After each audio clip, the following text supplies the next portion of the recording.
Today I am pleased and honored to have with us a colleague, a great professor in political science and in international relations, Professor Sebastian Gorka, who has addressed the BAU students on Washington campus for an hour, and he has covered the Cold War and post 9/11 eras, and he's here now with us to answer some of the questions of the students with regard the lecture. I would like to thank him on behalf of BAU and would like to see you again among us and maybe one day in Turkey. Thank you. You're very welcome. Well, my name's Sebastian Gorka. I had the privilege and pleasure to talk to the students here in DC at the BAU campus. I have a background in matters of national security, Cold War issues, and also counterterrorism. I have a very warm place in my heart for Turkey. My family is Hungarian originally, from Macaristan. Much enjoyed my time with the students today, and hopefully it will be the beginning of a relationship with the university, which I think is executing an excellent mission here in Washington. Thank you very much, Professor. Thank you again. Thank you. Thank you for coming. Syria war is about Shia and Sunni, and we call it religious bipolarity, which is one side Shia, other side Sunni. My question is, where America stay at that religious bipolarity? Which side does America support? Yeah, excellent question. Unfortunately, speaking as an American, just my own personal opinion, I would say America has not decided. The sad fact is, I believe the White House doesn't doesn't adequately understand what's going on in Syria, and is reacting instead of having a plan. Things happen, the French make a decision, the British make a decision, and then America decides to react. In my opinion, the priority should be to answer a couple of questions. What is the American interest? So what is important for America? Because every country has to start with that. Secondly, how can we stop the violence? And thirdly, this is something that is often forgotten, what is possible? We can have many wishes, many dreams about perfect situations, but what can we do? As long as Russia is helping Assad, as long as China likes to help Assad, there are limitations on even what America can do. So I would say have a realistic assessment and understand the situation better. Okay, thank you. Thank you. Hello, Dr. Gorka. What is your opinion on the current Turkish policy towards Syria and toward Egypt? To be very honest with you, I am disturbed in general with Ankara's decisions concerning the consequences of the Arab Spring, the so-called Arab Spring.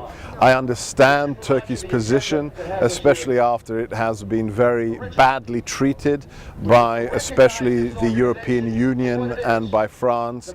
I think it is looking for new friends. It's making and moves to talk with Tehran, to talk with Moscow.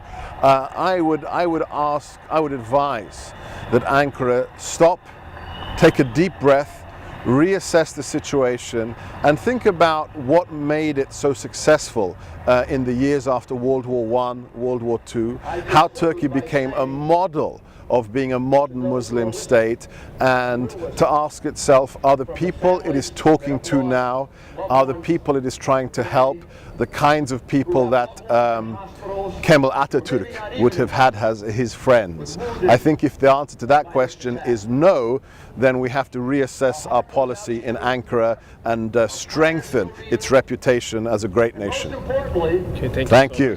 Thank you. My question is, which America should support in the Arab world, specifically Syria, Sharia or democracy? Because we have very good example for both. Turkey for democracy, and it has very good relationship with United States. Also, the Saudi Arabia has very good relationship with the United States. So what do you think? It's an excellent question. I think the way to answer it is not to say either democracy or Sharia. I think the way to look at it is to agree upon what are the minimum requirements? What are the universal rights? For example, the equality of men and women, the equality of religious minorities, ethnic minorities. If you can create a system that uses Sharia, that recognizes universal rights, okay, that's fine. But to have a system that is Sharia that does not recognize equality of men and women, equality of other religions, that's the problem. So I wouldn't say either democracy or Sharia. I'd start with the question, do you recognize whoever you are, Saudi Arabia, Syria, Tunisia, do you recognize the minimum universal rights that all people should enjoy? That's where the conversation should begin. Thank you. Thank you. So today we were happy and honored to have a lecturer who covered the campaign, the NATO campaign in Afghanistan and the US campaign in Afghanistan since 2001. We began with a quote from Prime Minister Erdogan, Turkey will stay in Afghanistan even after all the other forces have left, and will leave only when our Afghan brothers and sisters tell us, thank you, now you can go home.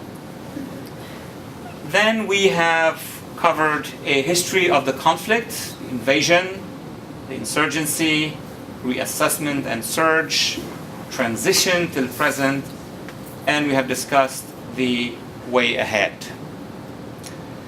We've looked at how the initial invasion of Afghanistan in 2001 occurred from the north and then from the south.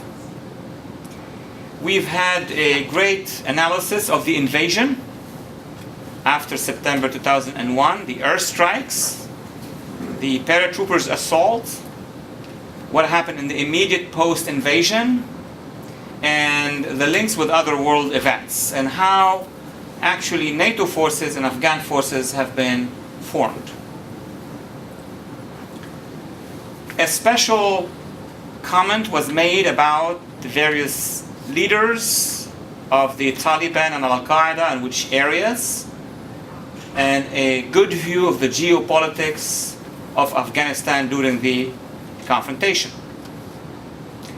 A unique map slide showing how the strategic decision-making process of NATO and the United States functioned in Afghanistan, what were the concerns, what were the projects in terms of tactical, institutional, government capacity, the central government, the tribal governance, and of course the population issues, popular support, and on. Students have been able to look at this structure and understand that Afghanistan was not really simple from the US-NATO perspective. We had further discussions of the population or the terrain, the support, the type of casualties that existed, and the defined objectives. And a very interesting map about the deployment of NATO in Afghanistan. And we got from our experts that really this is not just an American project. This is a NATO project. If you look at the map, you'll see in the north, Germans are leading. In the west, Italians are leading. Then you have in the southwest, lead nation, the United States. In the east, lead nation, the United States, and so is the case for the southeast. But interestingly, in the center, that's in Kabul, the lead nation is Turkey. We had remarks about the successes of Turkish presence in Kabul, but also in the north. We understood that the Turkish forces or Turkish presence were committed to civilian action and were successful despite the difficulties. We looked at the election transition, at the Afghan National Army and Security Forces capacity. We looked at regional players, and then we projected into the future.